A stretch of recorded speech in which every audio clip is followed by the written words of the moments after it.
Yeah, church.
And there is the park's simple icon, Tree of Life. So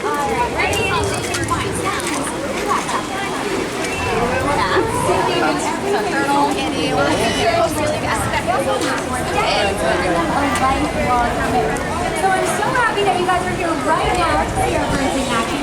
Rather than having them inside your house, I think if you Which has over 300 animal carvings on the trunk and in the root system. But I'm inviting you to come in a little bit closer to and keep your phones and cameras out. It's my favorite part of Wing Encounters is right around the corner. And definitely take a picture of these blue-throated macaws. The rarest macaw found in the Dino today. Fewer than 300, and that's due to deforestation, the illegal pet trade. But it is not all bad news for you. Okay, before we get started, we're getting some food here in Dino Land at Restaurantosaurus. Thinking bacon cheeseburger. Okay gang, now that we're through eating, let me explore a little bit.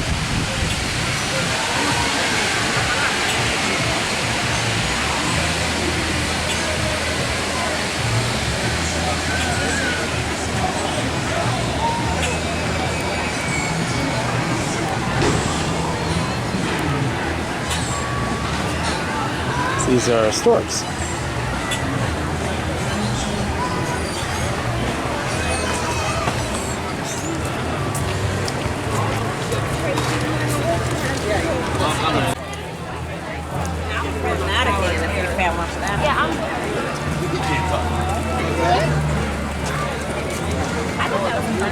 I was here for an hour. Okay, it's currently well, they're showing a 40-minute wait for Dinosaur. No fast passes available as I looked.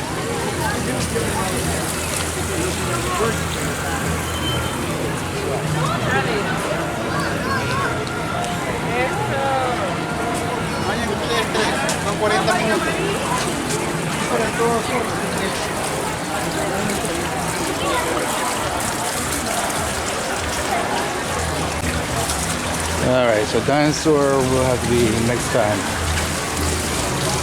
Okay, we're going to be heading towards Dinorama. Let's see what it looks like over here. Oh, I found Pluto.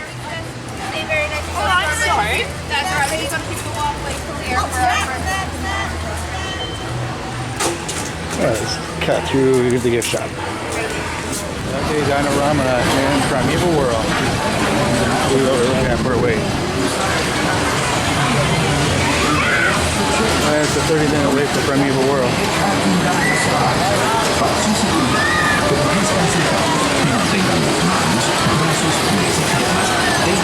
Máquina de tiempo.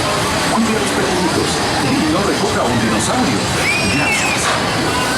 Hey, it's Chester here. Reminding you for your safety to stay seated at all times. With your hands. Yeah, right over here is Goofy.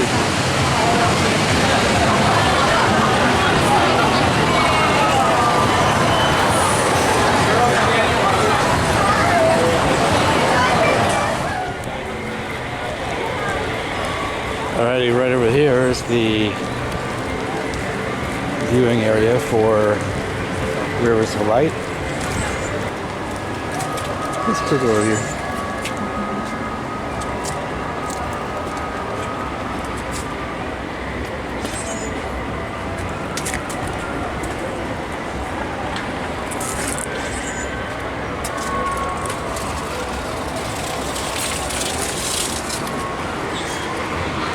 We'll be back later.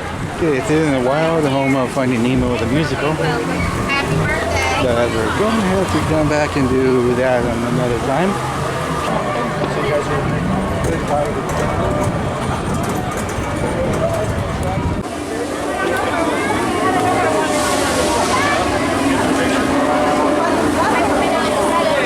Imagínate el primero.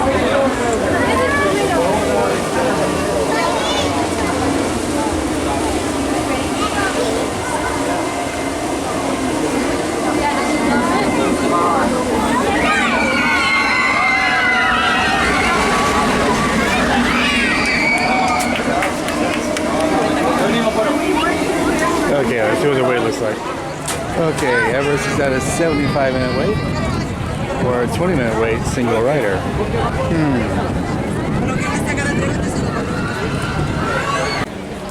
I think we'll do Expedition Everest at another time. So we're going to continue to walk around.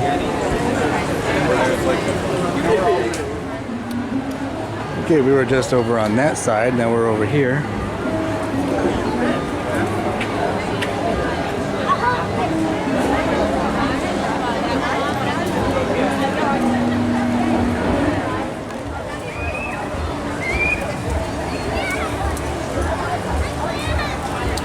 Okay, right now it looks like the gibbons are just kind of hanging out.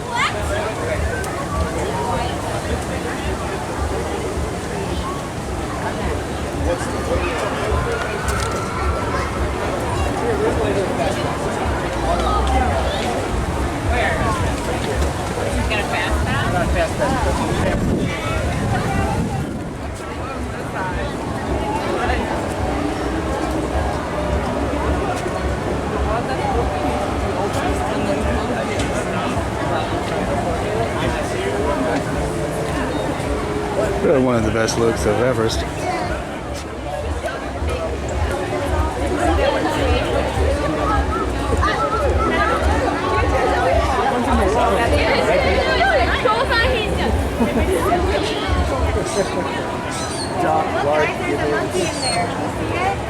That little black monkey? Do you see it straight? Hey, Black. That's me. There's another view of the Tree of Life.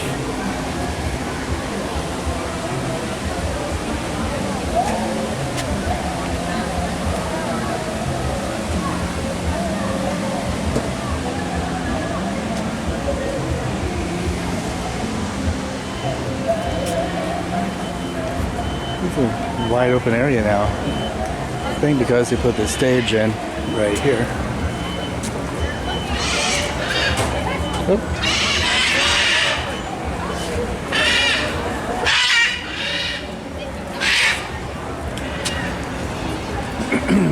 Anyway, the walk around character is none other than Kevin from Disney Pixar's Up. So let's walk around and see if we can find Kevin. It's gotta be around here somewhere. Okay. We are back in Discovery Island. Oh, there comes Doug and Russell.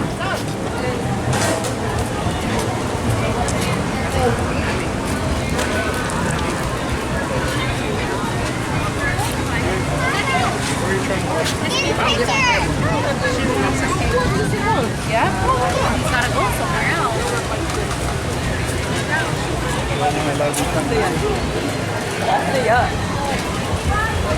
Of course, Animal Kingdom has another nighttime show. It takes place at the Tree of Life. It's called Tree of Life Awakens, and using state-of-the-art projection mapping. There's 6 or 7 different shows that perform intermittently from when the sun goes down all the way to park close. It's actually very, very cool. Alright, it's tough to be a bug. It's currently a 10-minute wait.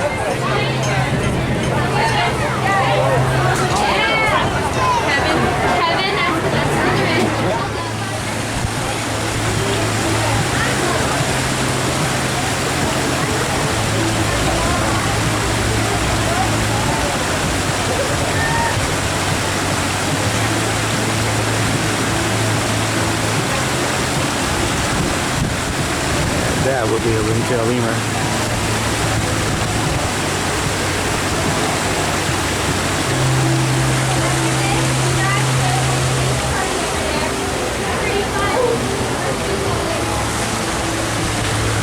All the way around the Tree of Life, there's trails that you can take, and there are animals that you can see all the way around the Tree of Life. So if you haven't done that yet and would like for something to do, you know, that's a time killer.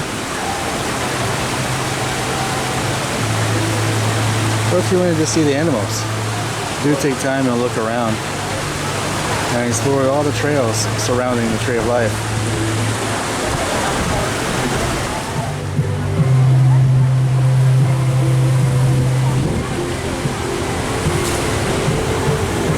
Ringtail lemurs have a nice big home. Meanwhile, on this side,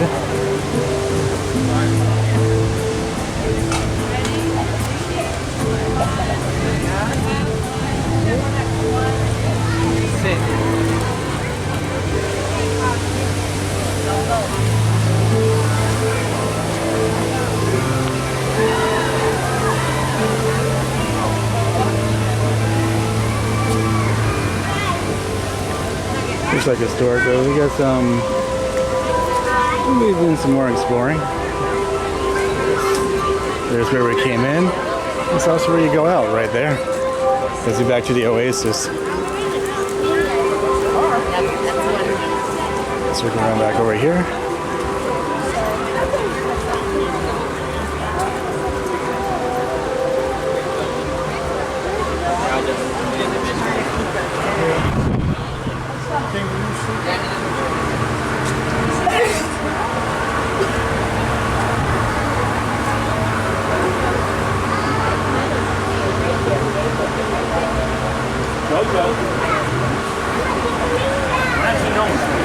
Jojo, they sound. Okay, we gotta go. We have a cabin spotting.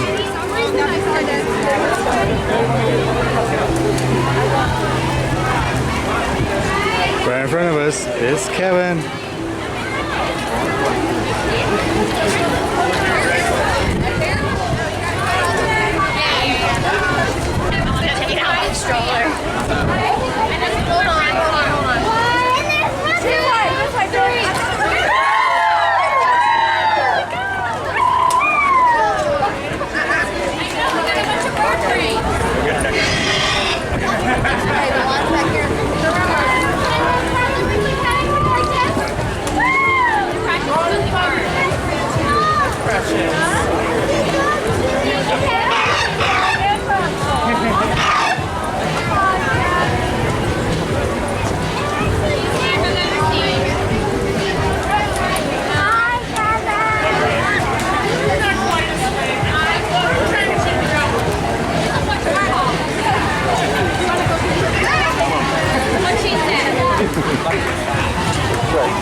Okay, we're actually going to head back to Dinoland, and then we'll be heading towards the safari.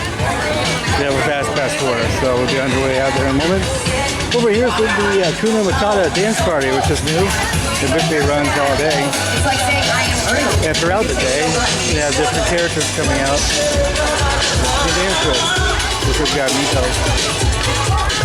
Alright, heading into Africa to experience Kilimanjaro Safari, which thankfully we have a fast pass for. That leads to Discovery Island trails around the Tree of Life. Hi, how are you?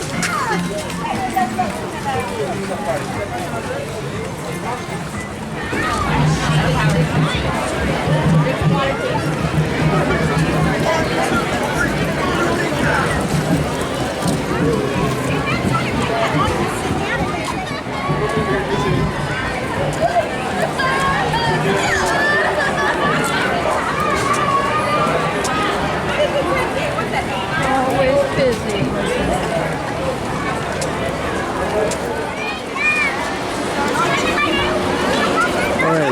a 65-minute wait for the safari, but never fear, we have a fast pass.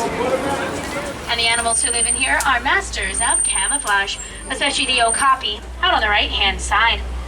Now, many people believe that the okapi is related to a zebra because of its striped legs, but it's actually the only known relative of the giraffe. They've got a prehensile tongue that allows them to lick their own eyes and ears. Much like giraffes can, well, they don't have a Q-tip, they have to do something. They've got a very similar skull shape to a giraffe as well. And up until about 1901, when they were first discovered by the Western world, they were actually thought to be hallucinations because of how reclusive and shy they are. Rhinos left in the world today, including that one. And that's because they are being poached for their horns. Many cultures believe rhino horns have healing properties, but they're actually made out of keratin, like our own hair and fingernails are. So essentially, rhinos are poached for something we just throw away. Out on the right, those orange-colored animals are called bongos, like the drums. They're actually known as the ghosts of the forest, and that's because they are so very rarely seen. On our left are greater kudus. Those ones are actually females. You can tell because they do not have any horns. Male kudu horns can be about 6 feet. Nile crocodiles are inactive like this for the majority of the day, and that's because they are cold-blooded. They do need to save their energy for when they have to eat. It's only about Maywell by freezer. And the way that their horns are curved does deter attacking predators, like lions, from jumping on their backs. Now, all the tannish animals are Patterson's eland. There's a big giant guy just chilling back there. See the big one? He's like a tannish gray. He's huge. Right in the middle. Patterson's eland are actually the largest antelope in the world. They can stand about 6 feet. They can also jump about 8 feet straight up into the air without a running start. So they can stand right next to the truck, jump, touch the canopy above your head. They have pointy horns. These grayish ones here that have the curvy horns are the white-bearded wildebeests.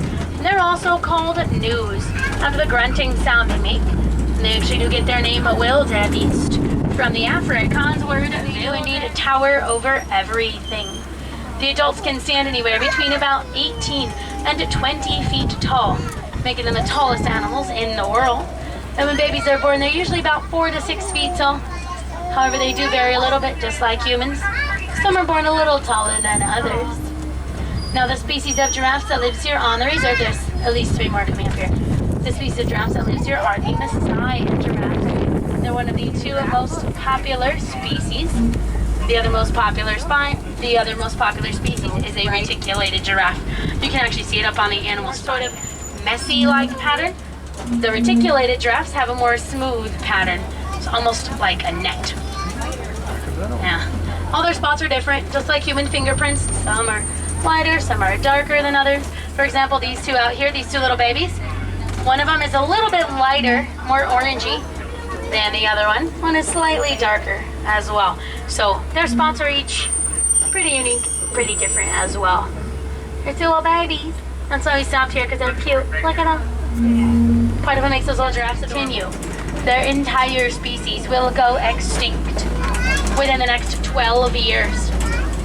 That is just for artwork. There's a small baby one out here as well. It's the teeniest, tiniest little one out there. Kind of more towards the corner, looks like it's nursing off of mom.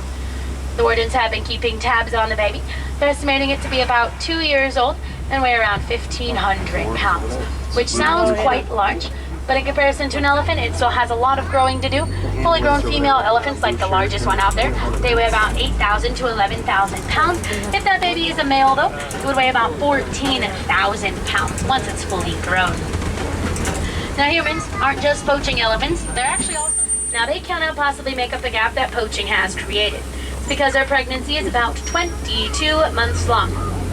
So, one of the easiest things that we can do to help them out is to recycle those items. It's also the least. Now here on the left is a flamboyance of greater flamingos. What some of them are doing is something known as head flagging. That's what it sounds like. It's called head flagging because they turn their heads back and forth like flags, waving in the wind. And they do that to keep their flamboyance in sync before they begin to mate. It is essentially the flamingo mating dance. Gotta watch a little bit there. They're not fully head flagging. but we will not see the lions again. So, again, we'll talk about the animals on the right in a moment, but I want to make sure you get your fill of the lions before we carry on. Now, contrary to popular belief, it is actually these lionesses that do all of the hunting. The male lion, he just kind of stays behind, and he will watch over the pride, the territory, and any cubs that might be around. Since there are no cubs on the reserve, he has a pretty easy job. Lions are also exceptionally lazy cats. They will do absolutely nothing, and I do mean nothing, for around 16 to 20 hours a day. Now, they're not always asleep. Males tend to be more black in color, but if there is no male, then the most dominant female will develop a darker color. A group of rhinos like this is called a crash. It's perfect for them because they've got terrible eyesight. I'll show you right here. Rhinos usually have to be within about 10 feet of something to see what it is. They actually navigate better through their sense of smell and their sense of hearing than they do through their sense Fahrenheit, and they do not sweat. They actually get most of the water that they need from the plants they eat. And up until about 2016. There's the baby. Did you hear me? Baby.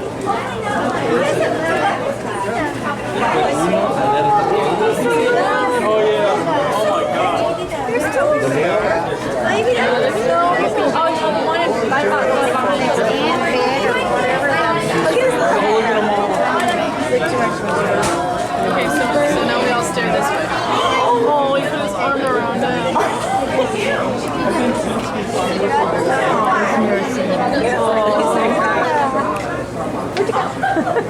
Everyone's supposed to be doing this now. He's behind. You just see his head. He's behind the one looking.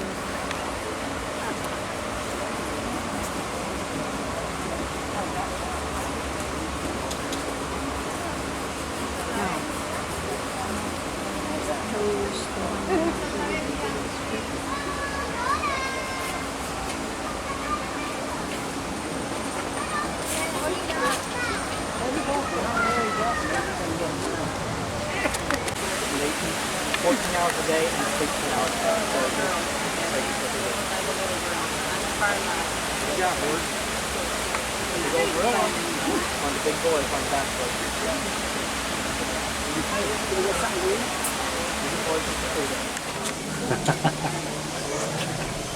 See the tigers? Yeah, two tigers. You wave to the tigers? Say hi to them. Don't see him anymore. Went way down.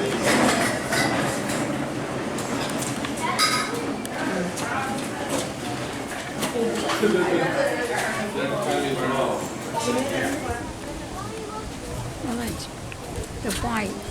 They're moving.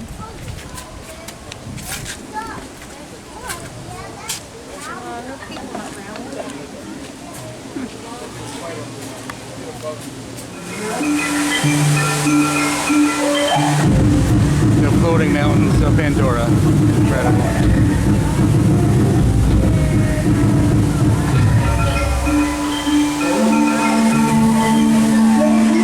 75-minute wave for Navi River Journey, probably not going to do it. And it's a 130-minute wave for passage, for flights of passage, so won't be doing that today. Thanks for visiting. The immersiveness of this land is just totally awesome. Everyone, stay with us.